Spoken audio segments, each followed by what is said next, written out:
सब मुज्तमा ने एक एडवाइजरी जारी की है, बोला कि ईरान ये जो यंग जंग लड़ेगा, ये जंग मिडल ईस्ट तक सीमित नहीं रहेगी, ये जंग पर्शियन गल्फ तक सीमित नहीं रहेगी, it will be a world wide war. यानी कि जहां तक ईरान और उसके प्रॉक्सीज और उसके नेटवर्क जाएंगे, वहां तक ये जंग जाएगी। The war will go far and wide as where the Iran के प्रॉक्सीज, इनके नेटवर्क्स, इनके लोग जाएंगे, वहां तक आपकी ये जंग जाएगी। और इस जंग पे हम पूरा दम लगा देंगे। मैं दुनिया को चेतावनी देता हूं कि everybody and anybody will become a target. अब यहां क्राइटेरिया ये नहीं है कि आप अमेरिका के अलाई हो या अमेरिका के अलाई नहीं हो, you can be a target. मैंने आपको बहुत पहले बताया और बड़े जिम्मेदारी के साथ बताया, मैंने कहा कोई बड़ी बात नहीं है कि इनके एक दिन इनके मिसाइल भारत की तरफ आ रहे हो, लेकिन इनके पास मिसाइलों की रेंज 2,500 किलोमीटर, जो आसपास के देश से सबको ठोक दी। अब आगे क्या करें? मैं आतंकवादी हूं, मुझे रकस क्रिएट करना है, मैं तो मिसाइलें वहां चलाऊंगा ना जहां तक जाए। जितना जाएंगी, जितना लोगों का नुकसान होगा, जितना सिविलियन मरेंगे, जितना बेगुनाह लोग मरेंगे, उतना ट्रंप पे, उतना अमेरिका पे प्रेशर पड़ेगा। मेरा लॉजिक सिंपल है भाई। मैं ट्रंप को हरा तो सकता नहीं, गिरा जरूर सकता हूँ। एग्जैक्टली कोई मोदी को हरा नहीं सकते, गिरा जरूर सकते। तो व्हाट डू आई डू? मैं मिड टर्म उसके खराब कर दूं, मैं इसराइल की गवर्नमेंट को गिरा दूं, क्योंकि इसराइल के इलेक्शन में ईरान का इंटरफेरेंस है अलॉन्ग विद तुर्किया। ये तो खबर इसराइल की इंटेलिजेंस ने दी थी, आप जानती है। तो मुस्तफा की धमकी थोड़ा इंपॉर्टेंट है। क्यों? देखिए, अगर वो कहता मैं आप पे अटैक करूंगा, रॉकेट चलाऊंगा, ड्रोन चलाऊंगा, मुझे पता है इसकी रेंज 2,500 किलोमीटर, उसके आगे क्या चलाएगा। बट कुर्द फोर्स के माध्यम से और जिहादी मलेशियाओं के माध्यम से और इनका डायस्पोरा जिसमें इन्होंने अपने बंदे घुसा रखे होते, they are present pretty much everywhere in the world. तो ये समस्या पूरी दुनिया में कहीं पे भी एक्टिवेट हो सकती है। तो इसीलिए अब अटैक का मतलब नहीं है ड्रोन और रॉकेट। अटैक का मतलब चाकू वाला अटैक भी होता है, अटैक का मतलब बम भी होता है, अटैक का मतलब होस्टेज भी होता है, अटैक का मतलब छोटा मोटा बम भी होता है। आपको याद होगा भारत में इजरायली राजदूत की गाड़ी के पीछे एक स्टिकी बॉम्ब लगाया था, 8-10 साल पहले की बात है, ईरानियों ने लगवाया था। कुछ भारतीय भी इन्वॉल्व थे उसमें। भारत ने तब से ईरान को जरा सॉफ्टवेयर सही अपडेट किया था, लाइन में चल रहे। बट ऐसी समस्याएं फिर कहीं भी हो सकती है भाई। Mustafa at the end of the इमाम भी है, सुप्रीम लीडर है और इमाम भी। अगर उसने बोल दिया वो कहानी चल जाएगी आपकी। और आप मेरी बात सुनिए, आप ये मत समझिए इनके पास पैसे खत्म हो गए। अब ये मत समझिए इनके पास पैसा नहीं। जो 2 नंबर का तेल ईरान बेचता है एक साल में, वो लगभग $40 बिलियन का। और 2 नंबर के तेल में 430 आपके शैडो टैंकर यूज किए जाते हैं। और शैडो टैंकरों का किंगपिन, उस तेल के बिजनेस का किंगपिन मुज्तबा खमेनी है, पहले अली खमेनी था। और ये पैसा उनके पास आता, फिर ये IRGC में थोड़ा थोड़ा बांट दिया जाता। हर एक को कुछ मिलता होगा, पर मेजर पैसा ये खेल 30 से $40 बिलियन का है। यानी कि दिल में, अगर मैं $30 बिलियन भी मानूं, यानी कि दिन में $100 मिलियन। समझ रहे हैं ना आप? 1,000 करोड़ दिन का खेल है। उसके ऊपर न्यूक्लियर, उसके ऊपर ताकत, उसके ऊपर हुकूमत, वर्चस्व, हैसियत। कौन छोड़ेगा 1,000 करोड़ रुपए दिन का? और पूरी ताकत, पूरी। और आपको किस मौलाना के गेटअप में रहना, 2-4 कुरान की आयतें बोलनी है, लोग का बेवकूफ बनाना। और this exactly what they do. और एक मोहतरमा जो है इंटरव्यू ले रही थी एक बार, अल्तकिया, वो इसके ईरान के एम्बेसडर का, वो कह रहा मुस्तफा तो इतना गरीब है, 15 तारीख के बाद बेचारा दूध के लिए, चीनी के लिए, मीट के लिए उधार मांगता फिरता। मैंने कहा यार यहाँ लिखा होगा ना कुछ। मतलब they make 1,000 crore per day 2 number के तेल से, और वो गरीब है और 15 तारीख के बाद उधार लेता है रोटी खाने के लिए। मतलब आप देखिए प्रोपोगंडा की पराकाष्ठा। तो ये लोग खुद भी गरीब नहीं है, दे हैव देयर मनी। अब वो कहा यूके में स्टैच्ड है, कहाँ स्टैच्ड है, ऐसा माना जाता है खमेनी का बहुत पैसा यूके में भी स्टैच्ड है, इसलिए यूके पे से खुन्नकारी, मैंने तुम्हारे पैसा रखा तो मेरे लिए क्या कर। इन्होंने कुछ पैसा चाइना में भी रखा है। तो इसीलिए इनके लिए पास रिसोर्सेज की कमी नहीं है। They can mobilise those resources, they can fund from their pocket a couple of billion dollars and cause ruckus in the whole world.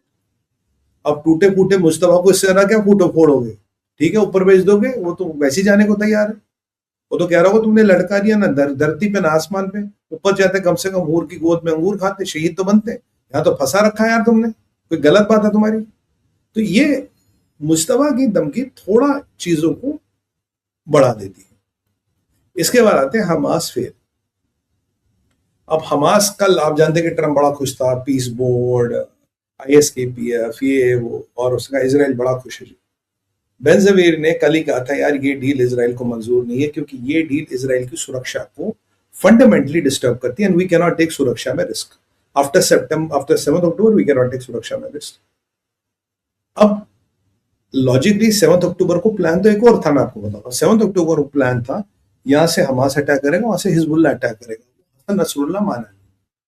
Hasan Nasrallah wanted to save himself for this day, कि जब Israel से बड़ी जंग होगी उस दिन मैं काम आऊंगा। वैसे आज हिजबुल्लाह के करीब 10 एक ठिकानों पर अटैक किया है और काफी जहादियों को ऊपर भेज दिया। तो हसन नसरुल्लाह आया नहीं। अगर हसन नसरुल्लाह आता it would been a catastrophe. अगर ये दोनों अटैक करते तो जो अटैक की क्वांटिटी होती 10 गुना है। तो यहाँ इजराइल कट्स ने कहा और बेंजामिन ने कहा ये हमें मंजूर नहीं है।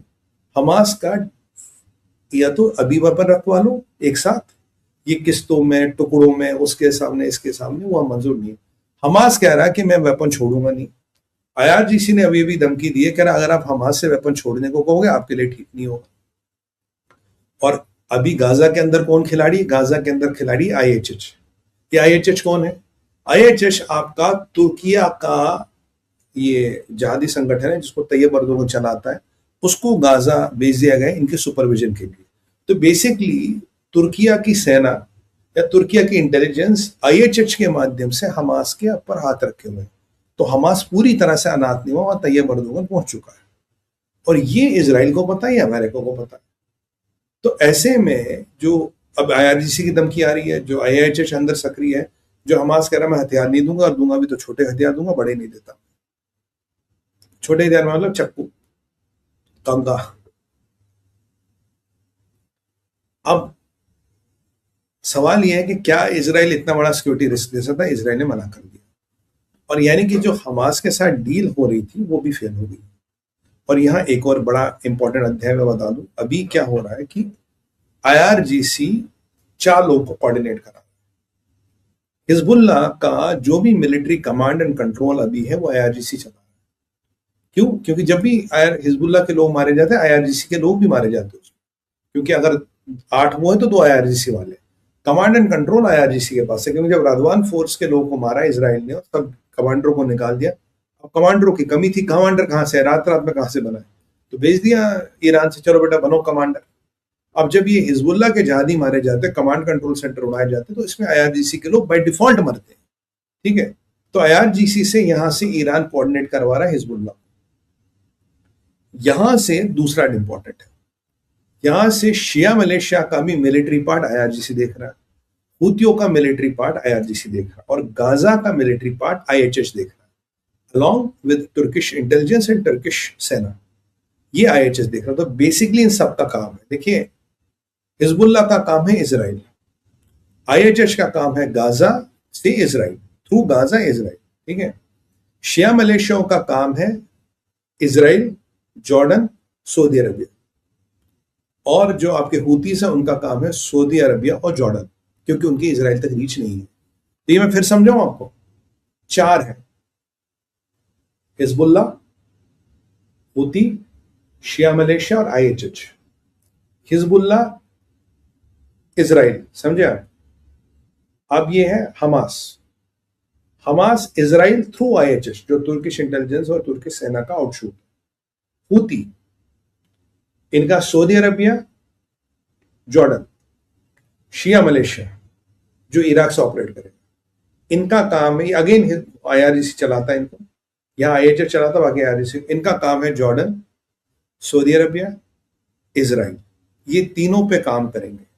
हुती इसराइल तक नहीं आएंगे, हुतियों के लिए इसराइल दूर है ना, रॉकेट भेजना पड़ेगा, रॉकेट फिर आईआरजीसी भी भेज सकता है। तो ये टोटल समीकरण बन रहा है। तीनों चारों जगह, 3 जगह आईआरजीसी ने मोर्चा संभाल रखा, एक जगह आपके तैयब अर्दोगन ने मोर्चा संभाल रखा। यानी कि गाजा में जो आईएचएच है उसका मोर्चा आपके तैयब अर्दोगन के हाथ में है, और वहां बाकी तीनों जगह आपका आईआरजीसी। तो अब इन सब प्रॉक्सियों को यह बताया गया कि अगर जब भी हमारा युद्ध होगा आपको अपना अपना मोर्चा खोलना है।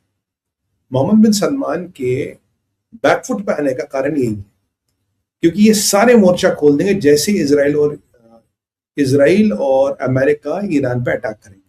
बाय द वे अभी खबर ये भी आ रही है कि Iran might do a preventive strike, surprise strike on America. ऐसा नहीं अमेरिकन को पता नहीं होगी, दे विल प्रिपेयर्ड, बट एक प्रिवेंटिव स्ट्राइक होने के भी पूरी संभावनाएं अभी बताई जा रही है।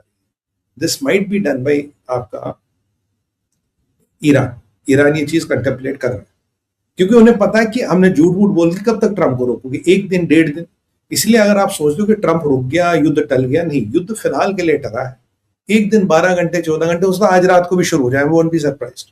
तो युद्ध तो शुरू होना है, इसमें कोई बात नहीं होनी, क्योंकि देखिए पाकिस्तान का नाम भी नहीं लिया जा रहा कि भाई पाकिस्तान का इन्वॉल्व है। तो ये इसीलिए जो हमास इतना अकड़ रहा है, हमास की जो इतनी अकड़न है किस लिए, आईएचएच पीछे है, अभी आपका आईआरजीसी पीछे आ गया, और कहीं ना कहीं मामला थोड़ा टाइट हो रहा है। क्यों हो रहा है ये मैं आपको एमबीएस वाले अध्याय में समझाऊंगा। अब आईआरजीसी का मैंने आपको समझा दिया, आईआरजीसी क्या कर रहा, वो इन सबको इकट्ठा कर रहा, इन सबको ट्रेन कर रहा, कह रहा भाई तेरे को ये फ्रंट खोलना है, तेरे को ये फ्रंट खोलना है, ये फ्रंट खोलना है। और इस्लामिक जिहाद, फलस्तीनी इस्लामिक जिहाद को अपने नीचे लाने की कोशिश में कर रहा है, और 2-3 और छोटे बड़े ग्रुप है उनको अपने कोशिश में लगा हुआ है। ये आईआरजीसी की रणनीति। और आईआरजीसी कह रहा अगर मेरे पे आपकी बार अटैक किया, आई डोंट केयर मेरा रॉकेट कहां जाएगा, किसका घर जलेगा, किसका मकान जलेगा, मैं रॉकेट चलाऊंगा। They will not have a very kind of a direct aim जहां भी जाए, या मैं तुम्हें पूरा बर्बाद करके छोड़ूंगा। ये आईआरजीसी का कहना। सो आईआरजीसी का रणनीति तय है, सुसाइड मिशन, कामाकाजी मिशन। हाँ, कुछ दिन लड़ोगे पर ultimately you will be eliminated. पर इन्हें कोई टेंशन नहीं, कहता वो जन्नत जाना कोई दिक्कत नहीं, हम तो जहाद कर रहे हैं, जन्नत चलेंगे, हूर इंतजार कर रही है, तो इसलिए इनको कोई दिक्कत है नहीं। तो ये आईआरजीसी की मानसिकता समझिए। अब जरा रूबियो पे आता हूं, फिर पाकिस्तान, फिर एमबीएस पे होते। अब रूबियो, अब देखिए ट्रंप एक चीज समझ गया कि भाई मेरा तो कट गया। ट्रंप एक बार समझ गया कि मेरी वाट लग गई, और ट्रंप को अभी भी पता ही हाल तक क्या, बट वो क्या करे, अगर मोहम्मद बिन सलमान पीछे भाग गया, कतर पीछे भाग गया, तो उसकी कहीं ना कहीं लिमिटेशन आ जाती।